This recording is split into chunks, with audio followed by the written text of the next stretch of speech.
What's up guys, I'm BlackOpsAmazing. Today I'm going to be talking about Black Ops 2 Zombies. So today I'm going to be talking about the DLC. Now this idea is by a registered user on the Wikipedia website. So it's not true, it's not confirmed by Treyarch, but it is a really awesome idea. If you want to go and check this out for yourself, the link to the form will be in the description. So, following on from the Transit mode, explore a huge Group 935 testing facility.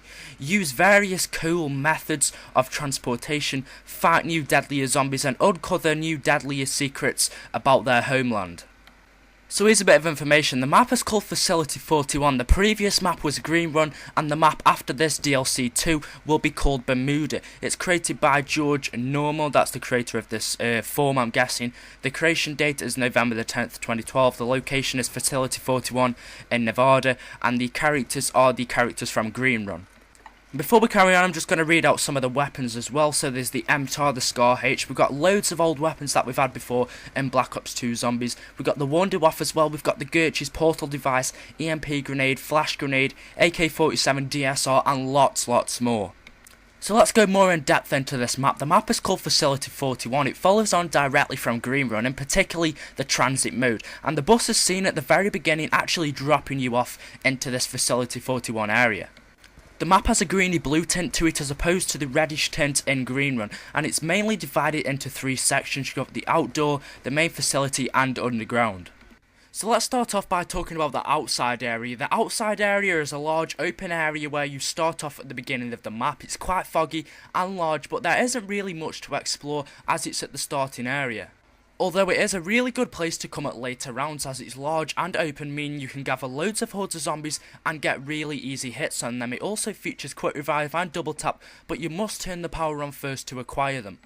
It also has two mystery box locations, a part for the teleporter, a part for the Land Rover, and a few starter guns. It features a garage where you can build the Land Rover, and it is the main place to drive with the Land Rover, as there are various hidden location areas which are only accessible via the Land Rover.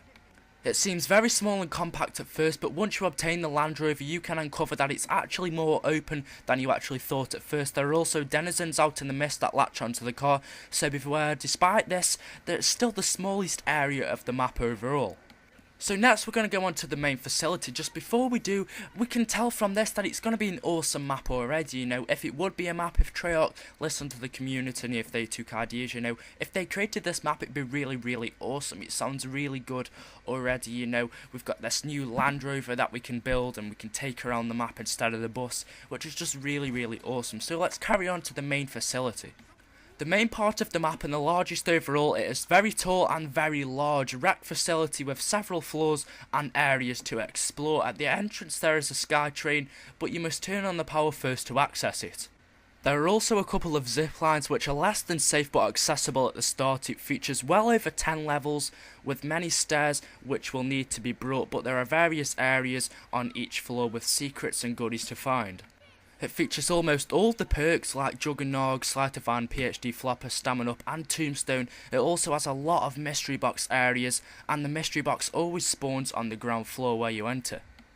It features a lot of parts for various things such as the zombie shield, the blockade and the Skytrain defense, the Skytrain turret, the turret and the Land Rover part.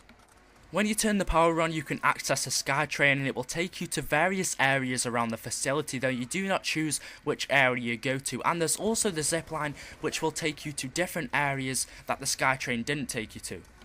It's not very open and there are some very tight spaces and a lot of stairwells, but it's very large as a regular classic zombies map, and it is very tall, plus it has loads and loads of secrets and Easter eggs to find. Okay, so that's it for the facility part. Again, it sounds really awesome. We've got loads and loads of parts. Again, they've said it sounds a bit like a classic zombies map, you know, it's a bit like that. You know, on Verrucht, there were some very tight spaces in there, and I did really love that map. So, you know, it could be like some of the classic maps. We've got the Skytrain, which sounds really awesome. We've got loads and loads of transport on this. So now we're going to talk about the underground. Access from a sewage hole hidden on the ground floor. The underground is a large laboratory network and mined underneath the main facility. Similar to the labs in map 5 on Black Ops, but over 3 times as big. It isn't on one level either, nor is it straight pathways. It's like a huge mining tunnel with 3 levels to explore, the radiation of course getting stronger the further you go down. It's tight and compact, though the surroundings are very large. The pathways near to the edge of the mine are very thin, but the laboratories vary in size depending on which area you are in. The Pack-a-Punch can be also found in this area, down at the very bottom, and at the very end of the tunnels there are also Nova 6 crawlers. There is a heavy radiation down there and poison that can kill the player if they haven't obtained the hazmat suit first. The radiation means the whole of that area is covered in a greeny-blue fog, but the fog can be temporarily cleared with a blast from the Gertrude's portal device, which can last for about 2 to 3 rounds. This also means you can take off the hazmat suit at this time. The power switch is down there as well, near the Pack-a-Punch, and there are several mystery box spawns as well. The zombie guard is extremely useful down there, as there are very tight spaces, which means you can be mobbed very easily, but it is worth going down there as there is a final part to pretty much every buildable, the Pack-a-Punch machine and the power switch. But it is also possible to fall off the edge of the outside mining area, causing instant death. But the mine area is like one of the only areas down there which is unaffected by radiation. Mule kick is found there as well, near where you enter.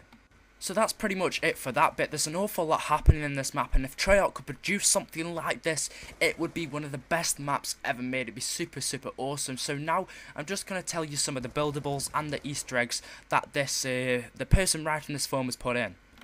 So this is the Easter egg. On the very top floor of the main facility there is a small room with a computer in the corner. You can go to the computer and turn it on by holding X or whatever it is on PlayStation 3. Once you turn it on, you will hear the original crew speaking from it. This is what they say. So first of all we'll hear static, then we'll hear Tank say crap, the teleporter link's messed up, and then in the background we'll hear Nikolai shouting.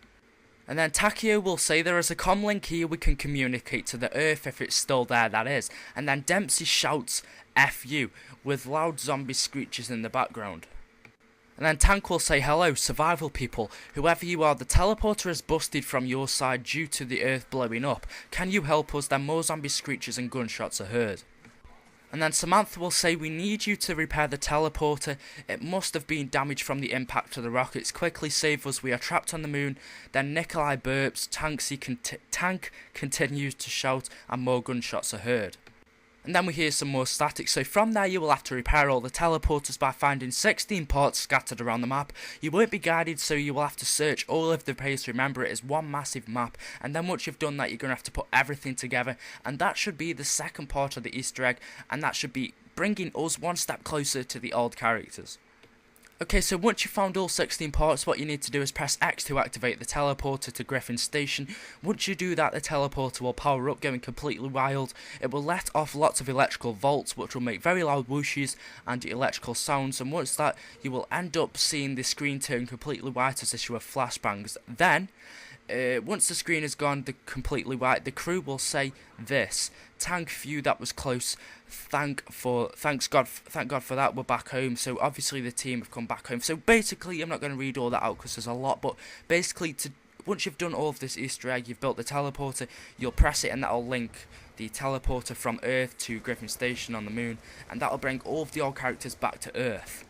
And that'll basically be it for that Easter egg, and on the next map we'll have another Easter egg with the old characters, so it sounds all really awesome. Now just before we finish, I'm just going to tell you the buildables. I'm not going to tell you what they do, because obviously this video has gone on for long enough, but there is the zombie shield, the portable electric guard, which we've had in Transit before, the turret, which we've had before, Skytrain defense, the Skytrain turret, the hazmat suit, the blockade, Land Rover, and the teleporter. So that's it for this video, guys. Hope you've enjoyed it. Please leave a like rating of whatever you feel it deserves. It's gone on for like more than 8 minutes now.